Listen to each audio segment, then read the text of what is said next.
بخت نصر جو تھا ایک ایسا شخص تھا جس نے بیت المقدس اور اس عظیم شہر، اس عظیم ملک کو تباہ و برباد کر دیا، اور وہاں پر اب تمام لوگوں کو یوں سمجھیے کہ ہلاک کر دیا گیا، بڑی تعداد میں لوگ گرفتار کر لیے گئے۔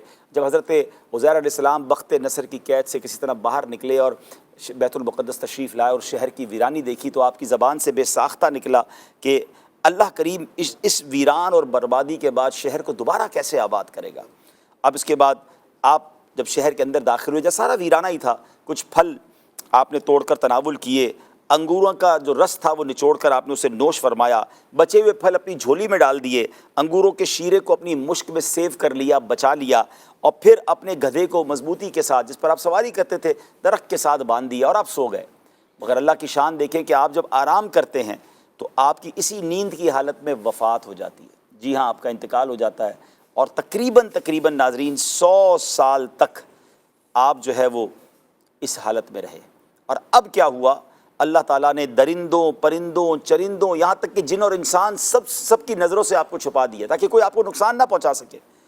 اور اللہ کی شان دیکھیں کہ 70 سال کے بعد تقریباً اب ایک اور بادشاہ وہاں سے گزرا، ملک فارس کا بادشاہ، اس نے بیت المقدس کو آباد کرنا شروع کیا، نئی عمارتیں بنائیں، نئے لوگ آباد کیے، پورا شہر کمال طریقے سے آباد ہو گیا۔ 100 برس کے بعد حضرت عزیر علیہ السلام اب دوبارہ اللہ پاک ان کو زندگی عطا فرماتا ہے، آپ کی آنکھ کھلتی ہے، آپ نے دیکھا تو آپ کا گدھا مر چکا تھا اور اس کی ہڈیاں تک گل چکی تھی، 100 ایئرز کا وقت گزر چکا تھا نا۔ اچھا، آپ کے سر کے اور داڑھی کے بال کالے تھے، یعنی آپ کی 40 ایئرز کی ایج میں آپ نے یہ آرام کیا تھا۔ آپ جب 100 سال بعد جاگتے ہیں تب بھی آپ کی عمر مبارک ہوئی۔ قدرت کی شان دیکھیں، قدرت کا نظارہ دیکھیں۔ اب جو پھل آپ نے اپنی جھولی میں، جو تھیلے میں رکھے تھے، وہ پھل بھی پراپر ویسے ہی ہیں، جو انگوروں کا شیرہ ہے وہ بھی مشک میں ویسے کا ویسے ہی ہے۔ تو آپ نے سوچو بچار میں تھے کہ آپ پر وحی نازل ہوئی اور اللہ تعالیٰ کی طرف سے سوال کیا گیا کہ اے عزیر، آپ کتنے دنوں تک یہاں رہے ہیں؟ تو آپ کہتے ہیں مجھے تو ایسا لگا کہ میں صبح سویا ہوں اور شام کو اٹھ گیا ہوں عصر کے وقت میں۔ تو ارشاد فرمایا کہ آپ 100 سال تک یہاں پر رہے ہیں۔ ذرا اپنے گدھے کو دیکھیے، اس کی ہڈیاں تک گل سڑ گئی ہیں، کھانے پینے کی چیزوں پر نظر ڈالیے، وہ ویسے کی ویسے سلامت ہیں۔ یعنی اللہ کی شان دیکھیں کہ ایک ہی زمین ہے، ایک ہی پیس آف دا لینڈ ہے، حضرت عزیر صحیح سلامت ہیں، آپ کا کھانا پینا جو وہ ٹھیک ہے، اور گدھا جو ہے اس کا وہ گل سڑ کر ختم ہو چکا ہے۔ پھر حضرت عزیر کو قدرت کا ایک اور نظارہ دکھایا گیا کہ اب دیکھیں اس گدھے کو ہم کیسے زندہ کرتے ہیں۔ تو اب ان کی ہڈیوں پر گوشت پوشت بھی آتا ہے، وہ گدھا کھڑا بھی ہو جاتا ہے، اپنی بولی بھی بولنے لگتا ہے۔ اب یہ ایک قدرت کا نظارہ تو آپ نے دیکھ لیا، مگر جب آپ بیت المقدس کی طرف گئے کہ جس کی ویرانی دیکھ کر آپ کا دل بوجھل ہو گیا تھا، غمگین ہو گیا تھا، تو وہاں پھر سے آبادی ہے، پھر سے گھر بنے ہوئے ہیں، چہل پہل ہے۔ حضرت عزیر ڈھونڈتے ڈھونڈتے اپنے پرانے گھر کے پاس پہنچے تو ایک بوڑھی خاتون وہاں بیٹھی تھی جنہوں نے حضرت عزیر کو دیکھا تھا۔ حضرت عزیر نے جا کر ان سے پوچھا، کیونکہ ان کی بینائی آلموسٹ چلی گئی تھی، کہ آپ حضرت عزیر کو پہچانتی ہیں؟ تو انہوں نے کہا جی عزیر تو 100 سال پہلے سے لاپتہ ہیں، پتہ نہیں کہاں چلے گئے۔ یہ کہہ کر وہ رونے لگی۔ حضرت عزیر علیہ السلام نے کہا کہ میں ہی عزیر ہوں۔ تو انہوں نے کہا کہ بیٹا یہ کیسے ہو سکتا ہے؟ بہرحال اگر تم عزیر ہو تو عزیر کی ہر دعا قبول ہوتی تھی، تم دعا کرو میری بینائی آ جائے۔ تو حضرت عزیر نے دعا کی، اللہ اکبر، تو ایسا ہی ہوا، اور جب دعا کی تو بینائی بھی آنکھوں کی آ گئی، فالج بھی ٹھیک ہو گیا۔ تو اب جب اس عورت نے حضرت عزیر کو دیکھا تو کہا میں اللہ کی قسم کھا کر کہتی ہوں، گواہی دیتی ہوں کہ یہی حضرت عزیر ہیں۔ اب جب آپ کو ڈھونڈتے ڈھونڈتے آپ کے بیٹوں کے پاس لے جایا گیا تو آپ کے بیٹے 118 سال کے ہو چکے تھے، کیونکہ ان کی لائف تو آگے بڑھ رہی تھی نا، یہ اللہ نے اپنی قدرت کا نظارہ دکھایا تھا۔ آپ کے پوتے پوتی آپ کی عمر سے آگے بڑھ چکے تھے، مگر کوئی ماننے کے لیے تیار نہیں تھا کہ آپ حضرت عزیر ہیں۔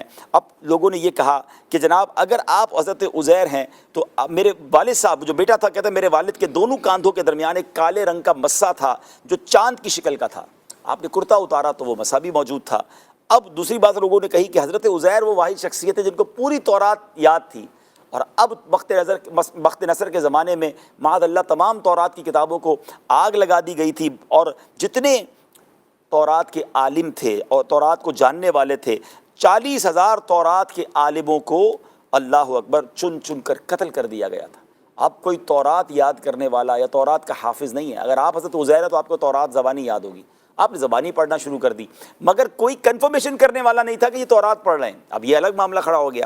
تو اب اس کے بعد ایک شخص نے کہا کہ میرے والد صاحب نے اپنی انگوروں کی بیل کے نیچے ایک تورات کا نسخہ چھپا دیا تھا جب بخت نصر کے لوگ تمام تورات کو قبضہ کر رہے تھے۔ ڈھونڈتے ڈھونڈتے اس انگور کے باغ میں جا گئے اور وہاں سے جناب وہ تورات نکالی۔ حضرت عزیر جو تلاوت کرتے رہے، انہوں نے جب دیکھا تو حرف بہ حرف آپ درست تلاوت کر رہے تھے، اللہ اکبر، اور جناب یہ حیرت انگیز ماجرا اس قوم نے دیکھا. آپ نے دیکھا ایک کہانی کے پیچھے، ایک واقعے کے پیچھے ایک دوسرا کیسا کمال کا واقعہ نکلا. مگر ناظرین اس کہانی نے ایک اور رنگ لیا، اس واقعے نے ایک اور رنگ لیا جو اب دردناک پہلو ہوا. ہونا تو یہ چاہیے تھا کہ اللہ کی قدرت کا نظارہ دیکھ کر حضرت عزیر کی باتوں کو مان لیا جاتا، اور جس اللہ کی طرف وہ بلا رہے تھے، جس خدا کی وہ دعوت دے رہے تھے، انہیں اس کی طرف سب کو آ جانا چاہیے تھا. مگر جناب بعض اوقات کہتے ہیں نا کہ آنکھوں پر ایسا پردہ آ جاتا ہے اور جہالت ایسی ہوتی ہے کہ اب اس قوم نے یک زبان ہو کر یہ کہنا شروع کر دیا کہ حضرت عزیر یہی ہیں لیکن خدا کے یہ بیٹے ہیں، معاذ اللہ. اور یہیں سے ناظرین یہ یہودیوں کا غلط اور مشرکانہ عقیدہ پھیل گیا کہ معاذ اللہ حضرت عزیر خدا کے بیٹے ہیں، اور یہودی آج تک اس باطل عقیدے پر جمے ہوئے ہیں کہ معاذ اللہ حضرت عزیر جو ہیں وہ خدا کے بیٹے ہیں. اب یہ واقعہ آپ نے جو سنا یہ قرآن مجید فرقان حمید میں بڑی تفصیل کے ساتھ بیان ہوا. اس کی اگر آپ تفسیر پڑھیں گے اور اس کے تحت یہ واقعے کو پڑھیں گے تو بہت کچھ اس میں سیکھنے کو ملے گا.